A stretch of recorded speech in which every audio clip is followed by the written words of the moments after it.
Bro, they're making violent threats against both the judge and the prosecutor handling his crazy murder for hire case. Lil Durk's case is nowhere near wrapping up, and the situation around it just keeps getting darker by the day. This isn't a quick headline or a small setback. This is a full-blown federal nightmare that keeps stacking new problems on top of old ones, and none of it is working in his favor right now. Not only is Durk accused of making threats tied to the case, but federal documents now claim witnesses and people close to the situation were also targeted, putting everything under a microscope. The pressure is heavy, and the stakes couldn't be higher. In this video, I'm breaking down the alleged threat linked to Lil Durk and what it really means for his future. Because right now, the feds are playing chess, not checkers. We're talking about Lil Durk, the voice of the streets, the artist who helped push Chicago drill into the mainstream and kept it alive. But today, he's not battling charts or numbers. He's fighting for his freedom in a federal case that's dirtier than a Bacali dice game, and it just took a wild turn. Here's where things get real crazy. Prosecutors are now being accused of sitting on explosive information for 7 straight months. 7 months. Allegedly, there were serious threats made toward the judge and courthouse staff. The defense was never told while major decisions were being made about whether Durk should walk free or stay behind bars. Let that sink in. For months, the judge handling Durk's fate was allegedly receiving disturbing messages, while the defense team was kept completely in the dark. Bail arguments happened, motions were filed, and all the while this information stayed hidden like it didn't exist. That means Durk's lawyers were fighting blind, not knowing the judge had reportedly been personally targeted by someone claiming they were acting on Durk's behalf. Prosecutors themselves claimed these threats came from Durk's supporters, even labeling them as a vindictive gang, like something straight out of a crime series. That wording alone raised eyebrows everywhere. So how did it get to this point? What really happened behind the scenes? And why could this blowback change the entire direction of one of the biggest federal cases hip-hop has ever seen? Lock in, because this story has more twists than a fresh pack of backwoods, and every detail hits harder than the last. Let's rewind to early 2025, February 22nd. That's when U.S. Magistrate Judge Patricia Donna checked her voicemail and allegedly heard 4 messages that stopped everything cold. These weren't regular angry calls or empty rants. These were serious threats, aimed at the judge, courthouse workers, and more, with talk of destruction and chaos. Prosecutors later claimed the caller came from Durk's inner circle, and the messages allegedly included sounds of gunfire playing in the background, pictures showing up to work, checking your messages, and hearing that. But it didn't stop there. The caller reportedly got specific, saying things like, "If they get life, I'm gonna burn this expletive down.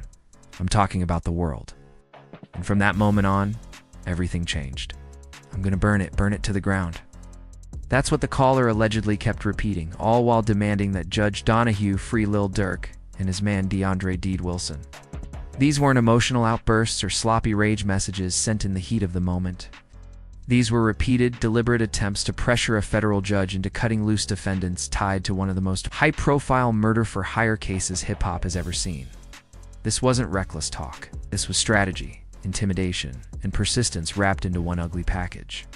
Whoever made those calls knew exactly what they were doing, and according to federal filings, they kept pushing, trying to bend the system with fear instead of facts.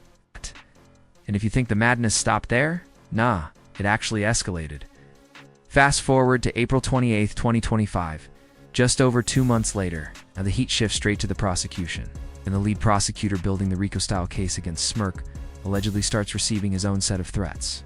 He's accused of orchestrating a fucking assassination and flying the killers on private jets. That's some mobster shit right there. That's not bondable. Another caller, same energy, same demands, screaming about freeing Durk, while threatening prosecutors, courthouse staff, and anyone standing in the way. Let that sink in. The person leading the case is now catching the same violent pressure that was aimed at the judge. That's not random. That's not coincidence. According to the feds, this was a clear pattern, a coordinated attempt to shake the foundation of the entire judicial process. And here's where things go from wild to legally explosive. The FBI's Joint Terrorism Task Force stepped in. Yeah, that level. They took these threats so seriously that warnings were sent out to every single federal judge in the Central District of California. Every one of them. That means federal authorities believed this wasn't just about one judge or one prosecutor. They saw a credible threat to the entire system. This was treated like a serious security issue, a type that gets law enforcement moving fast and heavy, like lives were on the line because they were. But now comes the part that has legal minds in the streets both scratching their heads. The defense didn't find out about any of this until October 1st, 2025. February threats, April threats, FBI investigations. District-wide warnings. Durk's lawyers were left completely in the dark for 7 whole months. Not during bail hearings. It's not during pretrial motions. It's not during critical arguments where this information could have mattered the most. That's massive. Because on May 8th, 2025, Judge Donahue denied Durk bail. She ruled that releasing him would be too dangerous, labeling him a flight risk and a threat to the community. That decision kept Durk locked inside the Metropolitan Detention Center in Los Angeles, cut off from family, music, and normal life while fighting for his future. And here's the uncomfortable truth. At the moment that ruling came down, the judge had already been personally threatened by someone demanding Durk's release. That information was never disclosed to the defense. No heads up, no transparency, just a ruling that changed everything. Now Durk's defense team, led by the legendary Drew Findling, is stepping into a legal minefield. In this case, just took a turn nobody can ignore anymore. We're talking about Drew Findling, the lawyer with so many courtroom wins they gave him a nickname, the billion-dollar lawyer.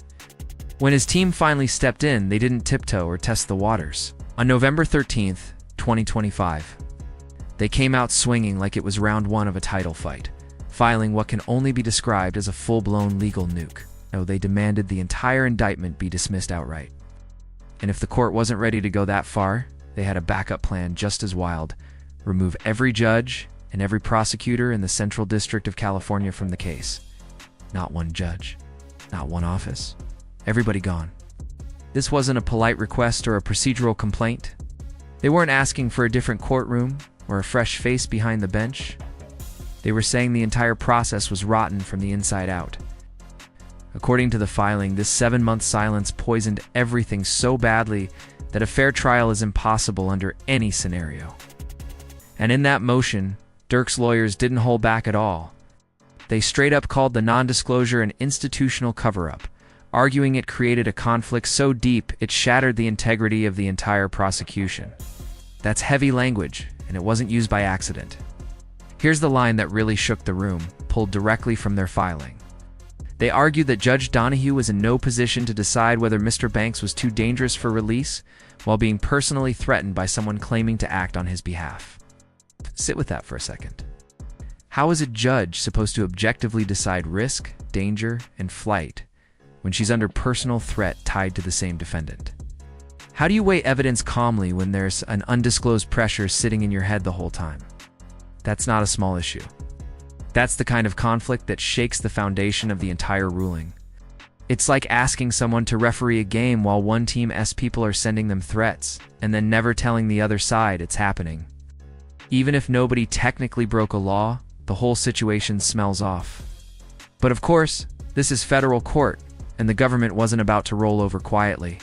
On November 10th, 2025, prosecutors fired back, not with an apology, but with another aggressive move. They filed a motion asking the court to seat an anonymous jury for Durk's trial, their argument. They claimed Lil Durk and the OTF collective showed ongoing contempt for the judicial process, and that juror identities must be protected to prevent intimidation or interference. In their 8-page filing, prosecutors painted a dark picture. It didn't just reference the threats against Judge Donahue and Prosecutor Aniello. They alleged a broader pattern of witness intimidation, claiming cooperating witnesses and their families were being pressured, creating what they called a climate of fear. They even went further, alleging that while Durk was locked up, he engaged in obstructive behavior, including the use of contraband devices like an Apple Watch with cellular capability and allegedly using other inmates' phone access to make 3-way calls. The government's argument boiled down to one thing. They said Durk and his circle repeatedly showed they don't respect the rules, that they'll push boundaries to tilt the playing field, and that the only way to protect the process is to keep jurors anonymous so nobody can touch them. On the surface, it almost sounds reasonable. But once you peel back the layers, this case gets way more complicated than it looks. Protect the jury, protect the process. Make sure justice can move without anybody getting leaned on or pressured. On paper, that sounds clean. It sounds responsible. But here's where the prosecution's whole argument starts crumbling like a stale cookie left open too long. On November 14th, 2025, the government officially responded to the defense's motion to dismiss, and instead of addressing the concerns head-on, they brushed them off with one word: frivolous.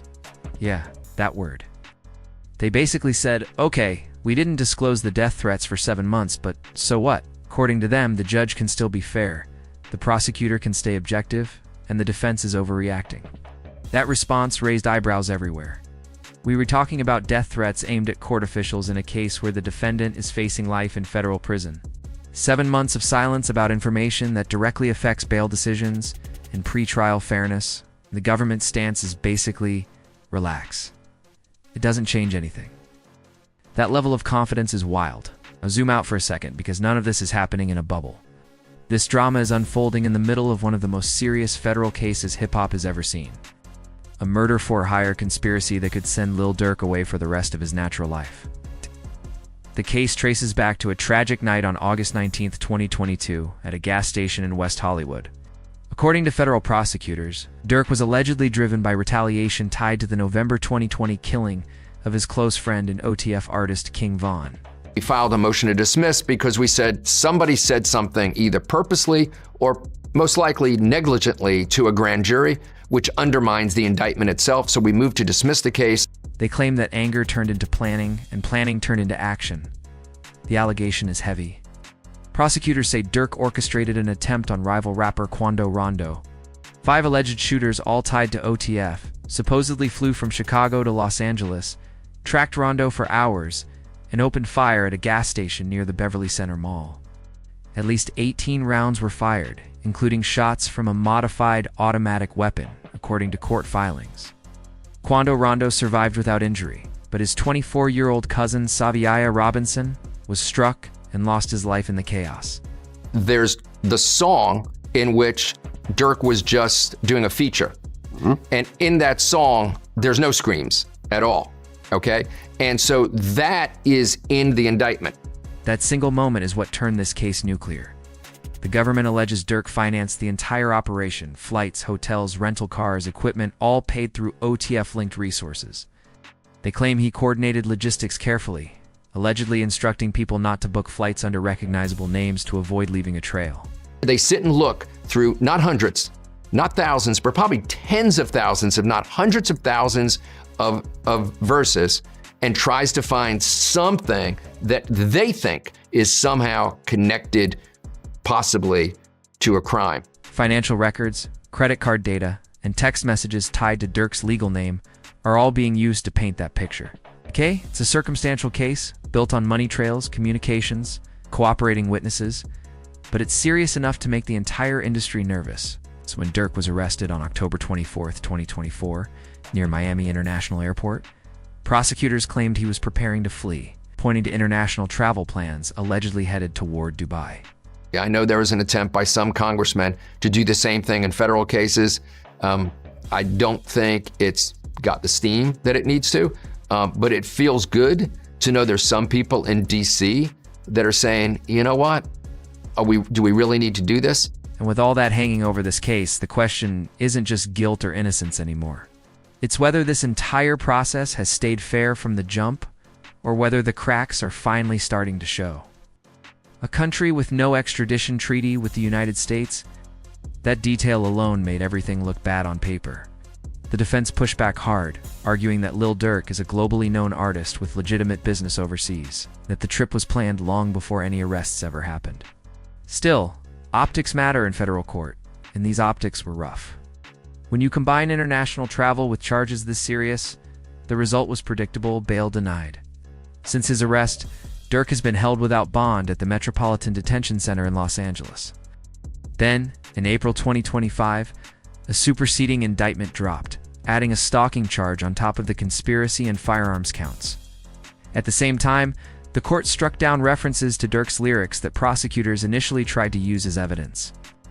We need to distinguish between some organization of 6 people doing home invasions and create a faux label and have one guy that goes to the studio 2 times a year. That's totally different than people going in the studio that are professionals, that are in there sometimes 20-hour days. Recognizing the First Amendment issues at play, that was a rare win, but it didn't change the bigger picture. In June 2025, prosecutors announced they would not seek the death penalty. But let's be clear, that doesn't mean safety. If convicted, Durk is still staring straight at life in federal prison. His co-defendants are facing similar heat, including Kayvon, London, DeAndre Grant, Dontrell Wilson, Keith Jones, David Bryan Lindsay, and Asa Houston, all tied to the same sweeping charges and all risking the same outcome. This isn't a state case where deals come easy or sentences get shaved down. This is the federal system where conviction rates hover near 90% and mandatory minimums leave almost zero wiggle room. Once the machine starts rolling, it doesn't slow down for anybody. That's why this case is now sitting at a critical crossroads. The alleged threats and the 7-month silence dropped a massive wrench into an already dangerous legal engine. The real question now is what happens next. Can Durk's team actually get this case tossed, or is this a strategic chess move to build leverage for appeal if a guilty verdict ever comes down? To understand that, you gotta look at the mechanics behind what the defense is doing. When lawyers file a motion to dismiss based on prosecutorial misconduct or judicial bias, they re-arguing that the defendant... See, for me, because I'm such a Durkologist and I've been following this stuff for so long, I've been thinking that there's 6 murders that Durk might have something to do with.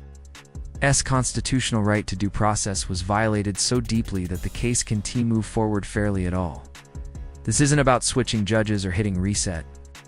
This is about saying the foundation itself is cracked, that the scales of justice have been tipped so hard they can't be balanced again. And that brings us to Drew Findling. If you're going to challenge the entire federal prosecution apparatus, you need someone who knows how to fight in these legal streets. Findling didn't earn the nickname billion-dollar lawyer by accident. He's represented major names like Gucci Mane, Cardi B, YFN, Lucci, and NBA Youngboy. His resume is stacked with cases most lawyers wouldn't even touch. In interviews, Findling has been surgical in breaking down what he sees as the government's missteps. He's made it clear that the 7-month delay wasn't a harmless mistake. According to him, it was a systemic failure that impacted bail, pretrial strategy, and the fairness of the entire process.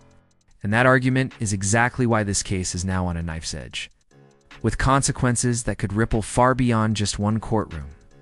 Every bail hearing, every pretrial motion, every strategic move the defense made happened without knowing that court officials were allegedly being threatened. It's not just unfair, according to Drew Findling. It's straight up unconstitutional and a direct violation of Lil Durk's rights. And Findling hasn't stopped at the non-disclosure issue either. He's been carefully dismantling the government's case, piece by piece, exposing cracks the prosecution probably didn't expect to get exposed this early. Remember when the superseding indictment tried to include Durk's lyrics as evidence? Yeah, that whole move backfired badly.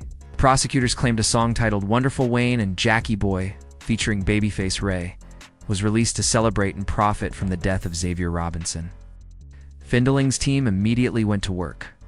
They interviewed producers, engineers, and music executives tied to the track. What they uncovered flipped that narrative upside down. Durk's verse was recorded 7 months before the shooting even happened, unless Durk had some kind of crystal ball. There is no logical way those lyrics could have been celebrating an event that hadn't occurred yet. The judge ultimately struck the lyric references from the indictment, acknowledging the issue, but by then the damage was already done. Headlines ran. Narrative spread. And Durk's public image took another hit before the facts even caught up. That opens up a much bigger conversation, one that goes way beyond this single case. The use of rap lyrics in criminal prosecutions has become one of the most controversial tactics in modern law enforcement. Civil rights advocates argue it criminalizes artistic expression and disproportionately targets black artists. California tried to address this in 2022 with the Decriminalizing Artistic Expression Act, limiting the use of lyrics in state cases. But this is federal court, and those protections don't apply here. Findling has been outspoken about the double standard. Yeah, I think he has a chance of beating it, and not only that, I think the feds are on a fucking losing streak lately. Cause there's a lot of people beating fucking cases, and not for nothing. Nobody breaks down country songs about drinking and driving to build DUI cases. Nobody uses heavy metal lyrics about violence to prosecute murder charges. But with rap, especially drill rap from Chicago, prosecutors dig through thousands of bars trying to force connections to criminal conduct. And the context matters even more. Because this case fits into a growing federal trend of treating hip-hop collectives like criminal enterprises. We saw it with Young Thug's YSL Ryko case, where prosecutors argued a record label was actually a gang hiding behind a business structure. Now we're seeing similar claims here. The government ISN. Just saying OTF is a music collective, they're reframing it as an organization allegedly tied to violence and coordinated criminal activity. And that brings us back to the immediate legal battlefield. Prosecution's push for an anonymous jury adds yet another layer of pressure to an already complex, high-stakes situation. Because at this point, it's case AS&T, just about one artist. It's about where the line gets drawn between culture, art, and the criminal justice system. Anonymous juries are rare in the legal world, usually reserved for cases involving organized crime, terrorism, or situations where there's clear proof of jury tampering. So when prosecutors asked for one here, they were essentially saying that Lil Durk and people connected to him pose such a serious threat to the judicial process that jurors need to be shielded just to do their civic duty. That request alone sends a loud message to anyone sitting in the jury box. Durk's defense immediately pushed back hard, arguing that an anonymous jury would unfairly paint him as more dangerous than the evidence actually supports. They made it clear there's no direct proof tying Durk himself to witness intimidation or threats, and that hiding juror identities creates an atmosphere of fear before a single piece of evidence is even presented. Think about that for a second. Jurors walk in, already being told without words that the defendant is so dangerous their names can't even be known. The defense argues that kind of setup can quietly influence verdicts, because people start thinking, if they're hiding us, this guy must be guilty. And here's the irony that's got everyone shaking their heads. The prosecution says an anonymous jury is necessary because of threats and intimidation in this case, yet the most serious threats, the ones aimed directly at the judge and lead prosecutor, were kept hidden from the defense for 7 months. They want to protect hypothetical future jurors, but failed to fully address real threats against actual court officials. That contradiction is hard to ignore.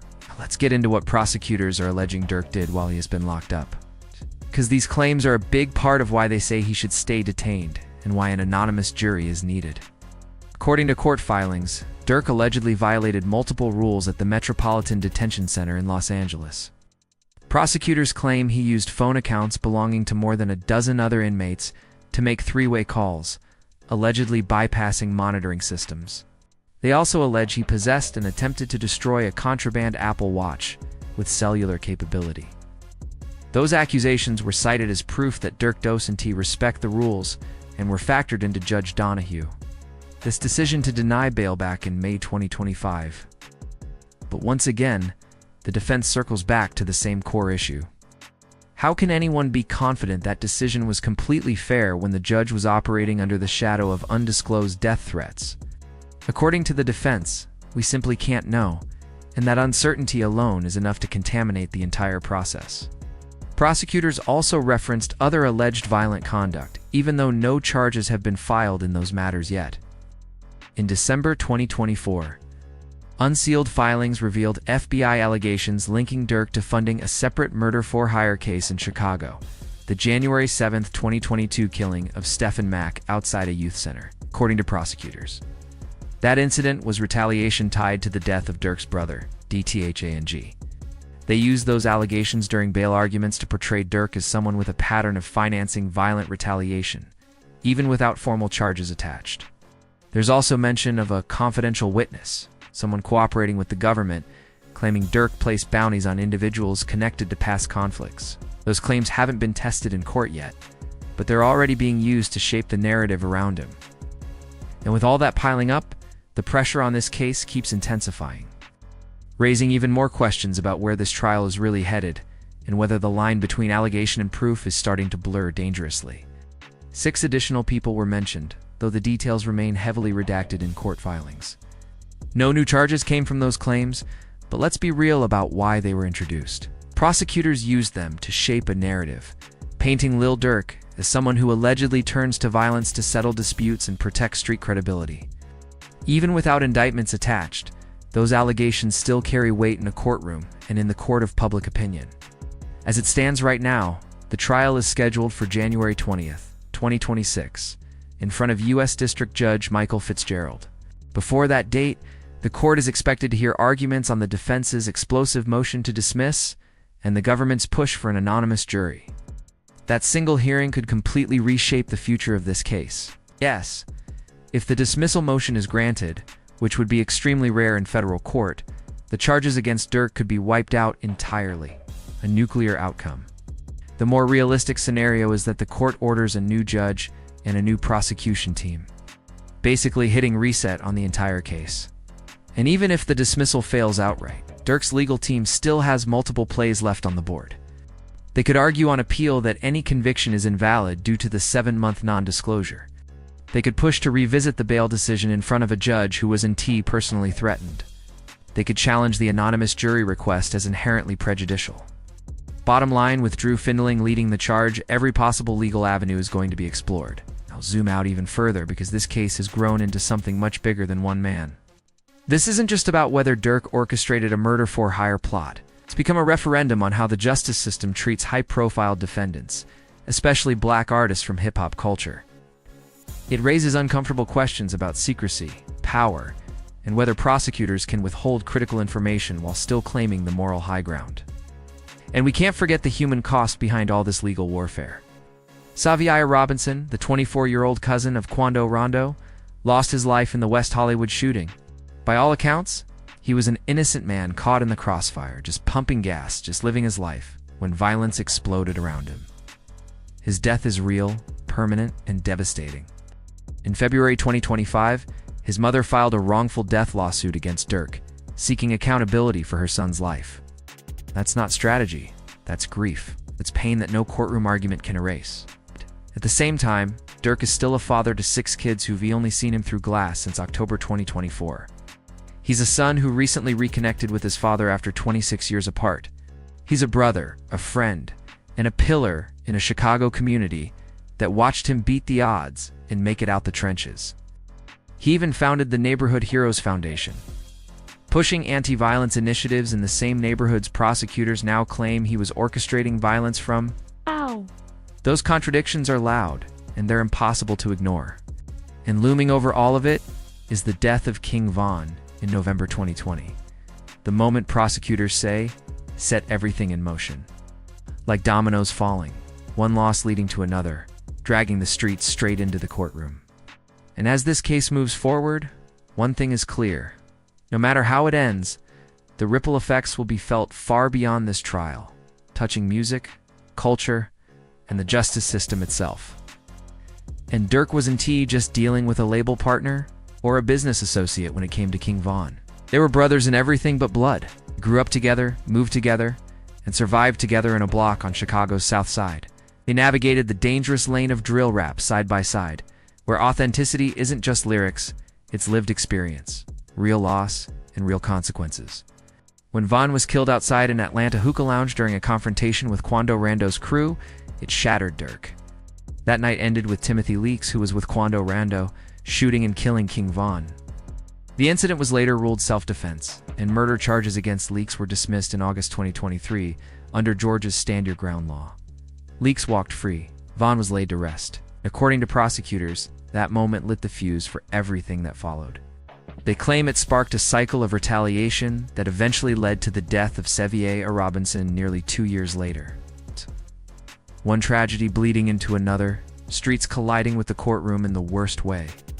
That brings us to one of the most critical factors in Durk's case, co-defendant cooperation.